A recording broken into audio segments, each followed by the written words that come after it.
All right, this is Marion Dorflinger, and I've been wondering when I would have it within me to talk about this one, and today is that day. This came out in the Columbia Daily Tribune, 10th day of February 2012, and that is a younger me on that bridge. I talked a guy out of suicide on a bridge, and he saved me. The background is that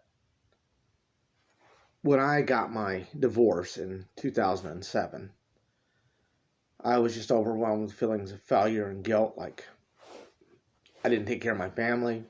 I couldn't keep it all together. And from '07 to sometime 2012, late 2012, I don't know, there was a long period where I would have as much as 6 weeks at a time with no unbroken waking moment when I wasn't thinking about or visualizing killing myself because I was so sorry. And but that's a big book that somebody could write someday. And there's a lot of stories like that. There are a lot of people in this world that think about suicide endlessly for years. And that guy helped me break the cycle. And I am not sure he was a human being. He might well have been an angel. And thank you. Thank you for what you did for me, man. Anyway, that morning, I was broke. My car was out of gas. My cell phone was out of minutes. And I wanted to go see my son who lived on the other side of town. And I remember it was cold, and I had this cool leather coat, sheepskin lining that I was proud of. And I was walking, and I lived up on Clark Lane, and I walked Clark Lane. I went across 63, up Clark Lane, long walk, cold. Found a screwdriver on the way, and I thought, this could be a weapon. And you don't need a weapon. And I went like that, and it's stuck in the ground. And wow, I'm not that good. Anyway, I went on up the hill, where the hill is steep, and there's a fast food place on the right, and there is this bridge on the left, going over Paris Road. That's the bridge that carries you on Paris Road over Interstate 70. And I looked up and I saw this big man leaning against the concrete, barrier between, Paris Road and the bridge. And his head was down, his hands were in his pockets, his shoulders were slumped, and I knew by looking that guy was not in a good state of mind.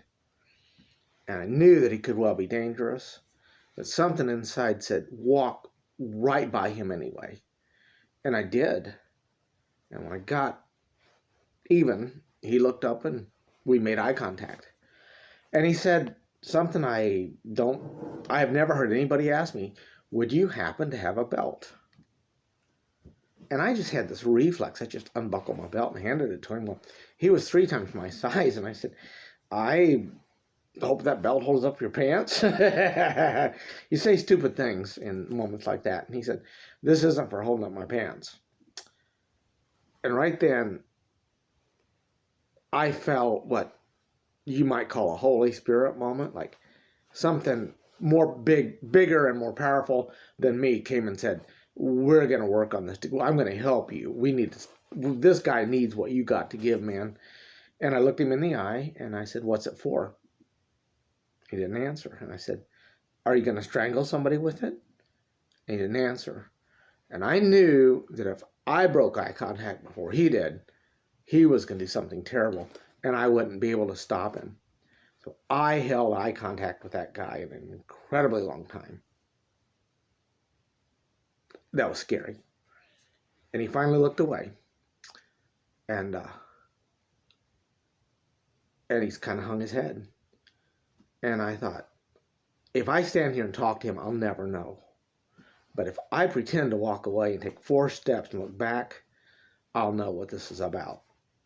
And I did. And when I look back, he had the belt around his neck and he was trying to wrap it around that post. And at that time, you could jump right through a gap and hang yourself off of that bridge. And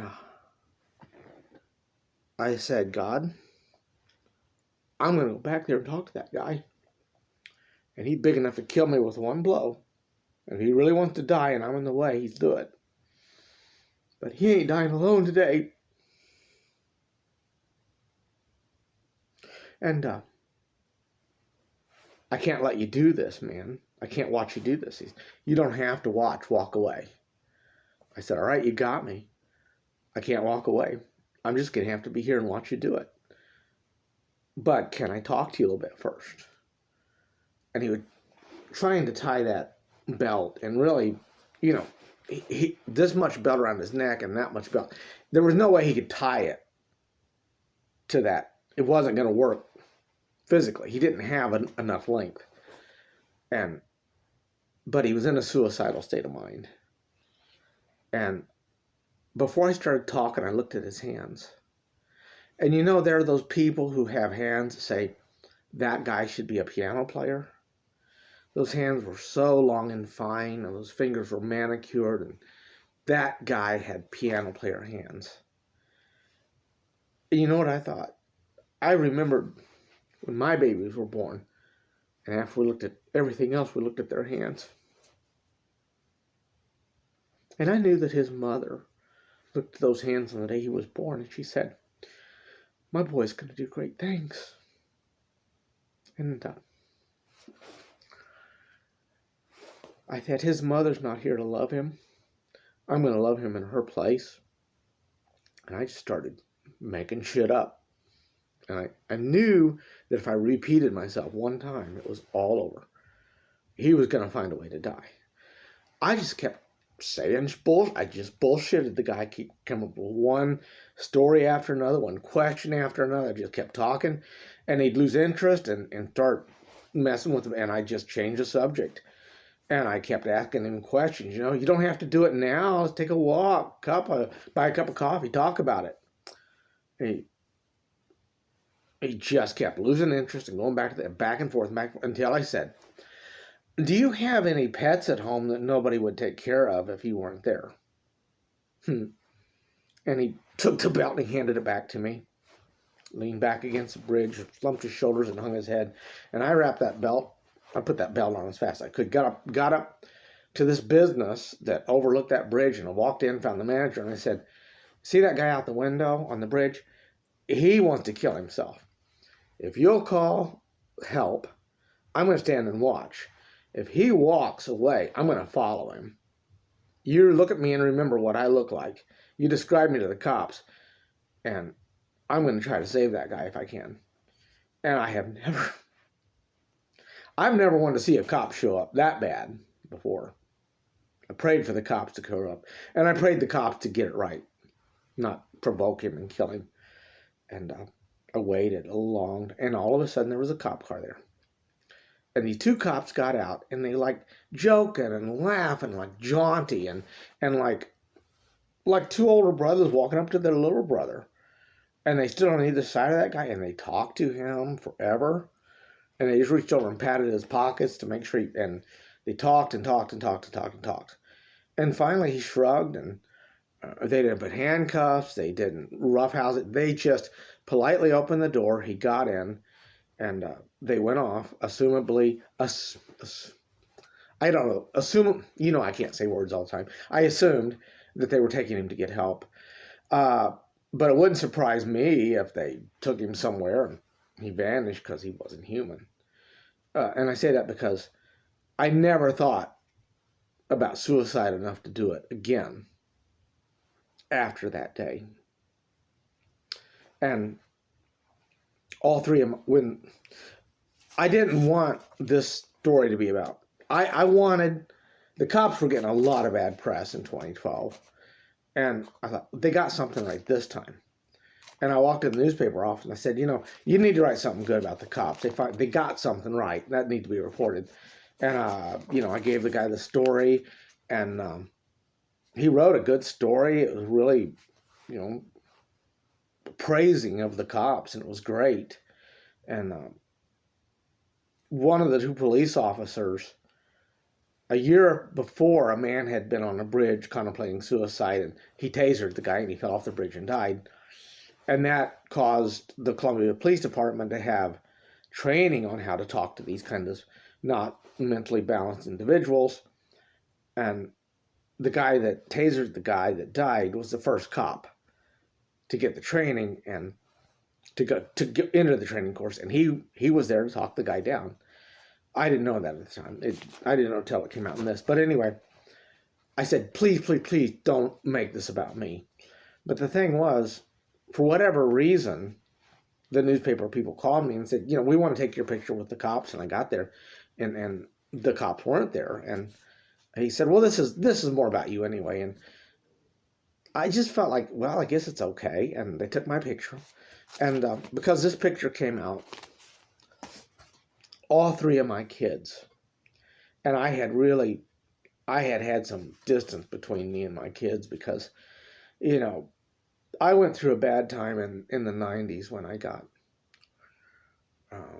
got some contamination in my lungs, and I had oxygen deprivation. I was really off the rails, and I've never fully recovered. And I was not a good father at times. And all three of my kids said, on that day, they said, in one way or another, they said, I love you, and I'm proud of you. So the man on the bridge with the piano player fingers talked me out of suicide for the rest of my life. And he gave me back the love and the respect of my three kids. And everywhere I go, I look at hands. I don't remember the guy's. I wouldn't recognize that guy. But if I saw those hands, I would know. And I looked for those piano player, those fingers so long and fine, so manicured, that those hands poised over piano keys I looked for those hands and I said, man, you saved me, right? And he said, Marion, that's what I was sent to do. That's what'll happen if I ever have that conversation. But I don't think I need to. He doesn't need to come tell me anything now, because I told myself what I needed to know, because I thought I was talking to a man on a bridge who wanted to kill himself. I was talking to myself. I talked myself out of suicide for the rest of my life, because I decided that somebody else matters more than mine. I was going to walk back and talk to that guy. He wasn't going to die alone. We were both dying together, or we're both going to live. And you choose to love like that. And all of a sudden, you can love yourself. You can forgive yourself for your sin. You can live right. And your kids will come around in time and say, I love you and I'm proud of you. So, anyway, that's what I look like in 2010. I miss that shirt. I miss that coat. I miss that kind of hair. And I gave that belt to one of my best friends as a souvenir. And that was a good day. And a man who seemed to want to commit suicide gave me all that. So you do the right thing for the other guy. You're doing the right thing for yourself 100 times more.